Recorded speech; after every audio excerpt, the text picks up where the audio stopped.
मित्रों,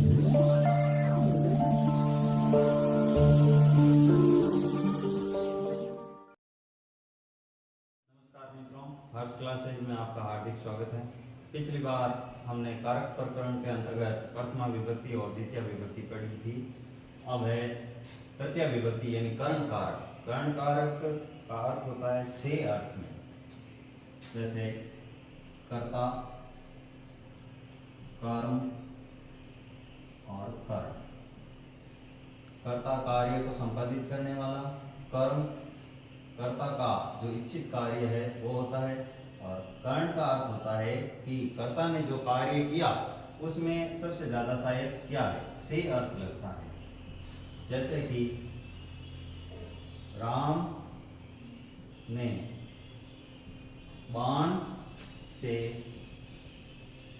बाली को मारा। अब यहाँ पर से अर्थ हो रहा है, लेकिन ये ध्यान रखना है कि अपादान में भी से अर्थ होता है। हमने पहले बता दिया था वृक्षातत्रम पतति, यानी वृक्ष से पत्ता गिरता है। हमें केवल से नहीं देखना है, यहाँ पर भी से है, यहाँ पर भी से है, लेकिन यहाँ पर बाण है वो सहायक है। बाली को मारने में सबसे ज्यादा काम क्या आ रहा है, बाण से मारा जा रहा है, यानी ये एक साधक है। और वृक्ष से पत्ता गिरता है, यहाँ पर वृक्ष साधक नहीं है, बल्कि वृक्ष एक वस्तु है जिससे दूसरी वस्तु अलग हो रही है। कौन सी वस्तु अलग हो रही है, पत्ता। किससे अलग हो रही है, वृक्ष से। तो इसलिए यहाँ पर से लगा है। तो यहाँ पर हम पढ़ने जा रहे हैं जो साधक है उसके विषय में। तो साधक को हम करण कहते हैं। किसी भी कार्य को संपादित करने में जो सबसे अधिक काम आता है उसे हम साधक कहते हैं। तो कहाँ कहाँ पर कर्ण कारक का प्रयोग होता है वो हम पढ़ेंगे। पहला सूत्र है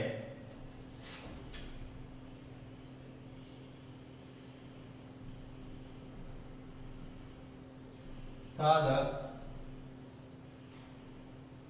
तंग कर्ण, यानी कार्य को संपादित करने में जो सबसे अधिक सहायक होता है। जैसे उदाहरण के तौर पर कृषकः दात्रेण लुनाति। लुनाति का अर्थ होता है काटना, और यह है दात्रेण यानी हंसिया होता है, जिसको हम राजस्थानी में दांतला कहते हैं, दरांत कहते हैं। तो कृषक किससे काटता है, दात्र से। क्या काटता है, फसल काटता है। तो यहाँ पर दात्र जो है यानी हंसिया काटने के लिए सबसे ज्यादा काम आ रहा है, इसलिए इसमें तृतीय विभक्ति हुई, यानी कि कर्ण कारक हुआ। तो दात्रेण में तृतीय विभक्ति हुई है, कर्ण कारक। दूसरा सूत्र है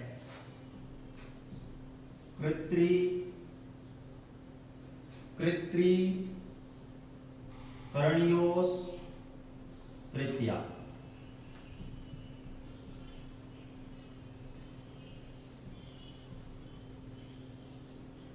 यानी कभी कभी कर्ता में भी तृतीय विभक्ति होती है। कैसे कि हमने पहले भी पढ़ा था कि कर्मवाच्य, भाववाच्य, कर्तृवाच्य, तीन वाच्य होते हैं।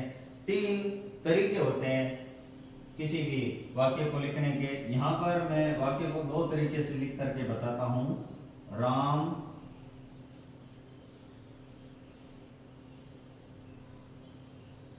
रावण को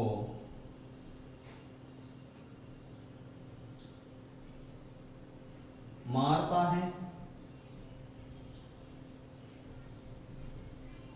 दूसरा तरीका है राम द्वारा रावण मारा जाता है।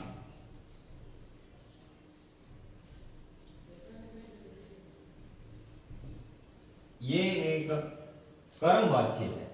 कर्म यानी किसको मार रहे हैं? रावण को। यहाँ पर रावण के अनुसार क्रिया चल रही है इसलिए ये कर्मवाच्य है, इसमें कर्ता के अनुसार चल रही है इसलिए ये कर्तृवाच्य है।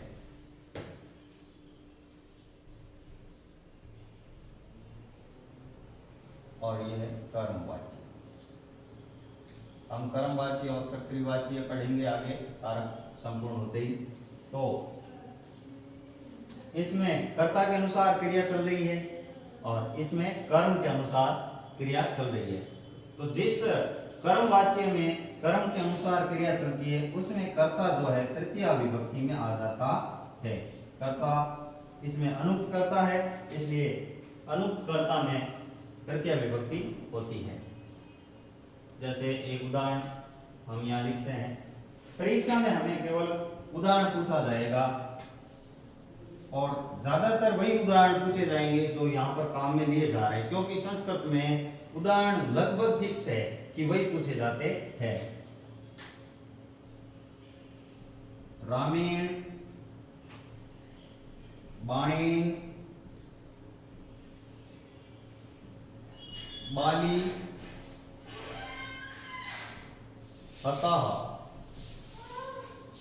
यहाँ पर राम बाण से बाली को मारते हैं तो राम के बाण से बाली मारा गया। इसमें कर्मवाच्य होने के कारण रामेण तृतीय विभक्ति हुई है। ये उदाहरण हमें याद रखना है। अगला सूत्र जो है दिवः कर्म च।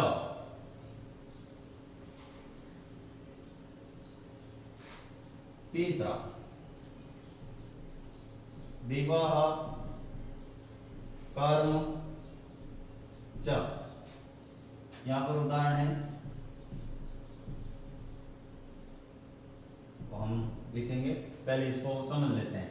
देव धातु के योग में, देव धातु होती है उसके योग में जब हम कोई भी वाक्य लिखते हैं तो उस वाक्य में जो क्रिया संपादित हो रही है उस क्रिया का प्रभाव जिस पर पड़ रहा है उसमें द्वितीय विभक्ति भी हो सकती है और तृतीय विभक्ति भी हो सकती है। जैसे पहला उदाहरण है अक्सान दिव्यति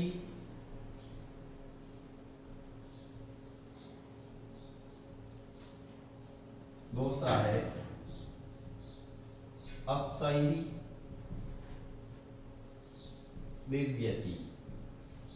इसमें ये द्वितीय विभक्ति हमारे सामने दोनों ऑप्शन है, किसी का भी हम प्रयोग कर सकते हैं क्योंकि देव धातु के योग में हम तृतीय विभक्ति का प्रयोग और द्वितीय विभक्ति का प्रयोग दोनों कर सकते हैं।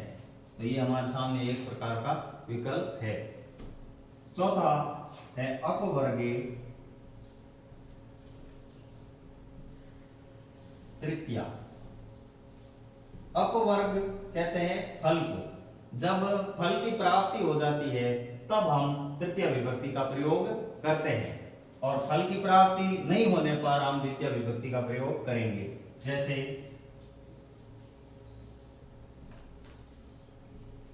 मासेन क्रोसेन अनुवाकः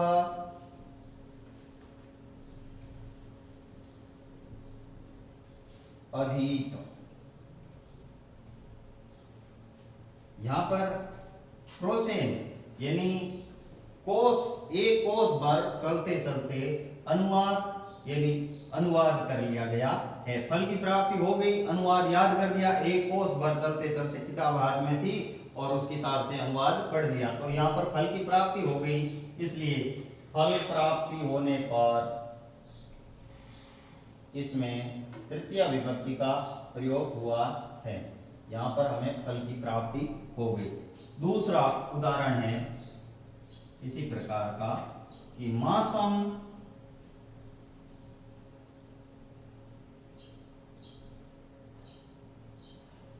अधीतो न आयातः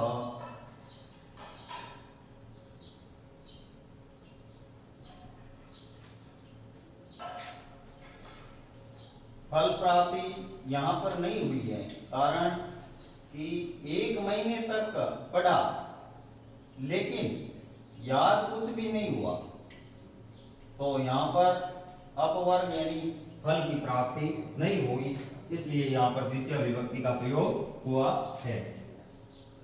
तो ये बात हमें ध्यान रखनी है, और कम से कम उदाहरण सारे के सारे हम याद कर लें तो हमें किसी भी प्रकार की दिक्कत नहीं आएगी। दूसरा है अगला सूत्र, सह युक्ते अप्रधाने च।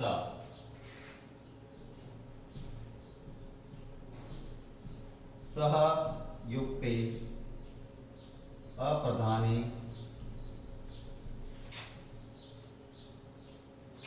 च, यानी सह के योग में, सह का अर्थ होता है साथ साथ, सह,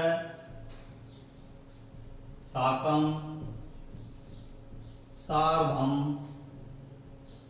समम, इनका योग हो, यानी ये जहां पर आए हुए हैं तो उसमें हमें तृतीय विभक्ति करनी पड़ेगी। जैसे हम एक उदाहरण देखते हैं सह का, पुत्रेण सह पिता आगतः।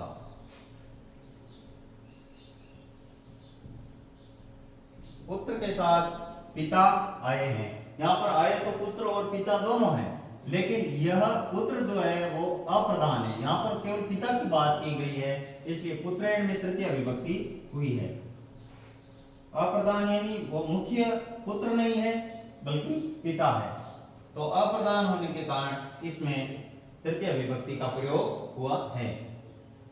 इसके अलावा अगला येनांग विकार, अगला सूत्र है येनांग विकार। येनांग विकार का अर्थ होता है जिस अंग में विकार हो। विकार का मतलब क्या होता है कि शरीर के किसी अंग में खराबी होना, उसे कहते हैं विकार। येनांग विकार, येन का मतलब जिस, अंग का मतलब अंग में, विकार यानी खराबी। जैसे अक्षणा, काणः, यहां पर आंख में कमी है। क्या कमी है कि आंख से काणा है, तो अक्षणा काणः, अक्षणा में तृतीय विभक्ति हुई है। दूसरा है शीर्षा खलवाट, सभी उदाहरण यहां लिख देते हैं। शीर्षा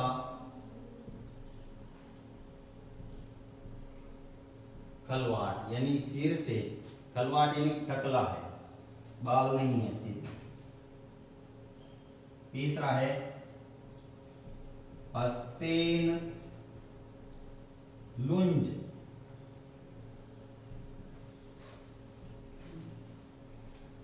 हाथ से क्या है, लूला है, एक हाथ सही नहीं है या दोनों हाथ, यहाँ पर एक हाथ की बात की गई है, ये प्रथमा एक वचन है इसलिए एक हाथ से लूला है। पादेन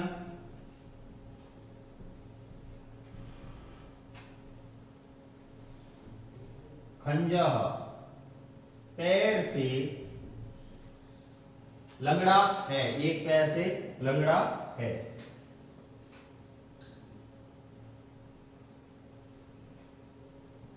कुब्जेन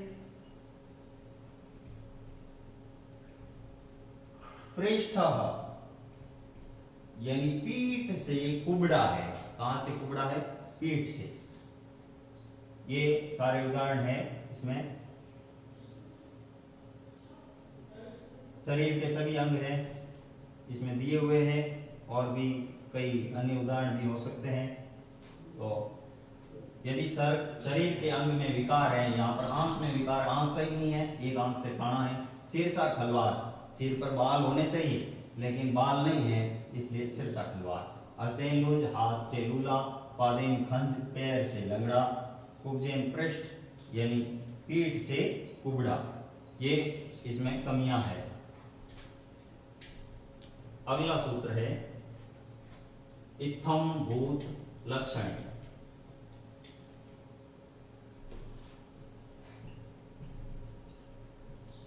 इत्थम भूत लक्षणे, यानी लक्षण से यह ज्ञान हुआ कि वो क्या है। जैसे कि जटाभि तापसः,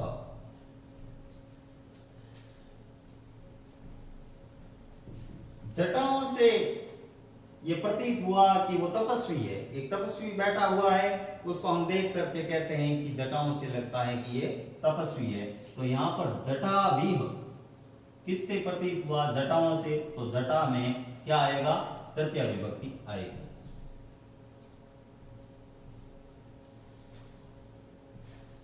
आठवां और अंतिम सूत्र है हेतो।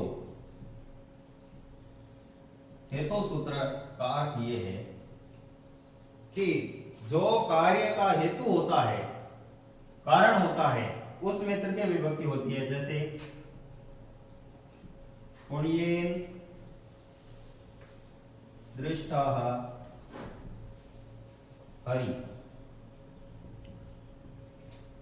हरि किससे दिखे? पुण्य से। अच्छे पुण्य किए, इसलिए हरि के दर्शन हुए। तो पुण्य जो है वो कारण है, हेतु है। तो हेतु में तृतीय विभक्ति होगी। इस प्रकार आज हमारा कारक प्रकरण में तृतीय विभक्ति पूर्ण हुई।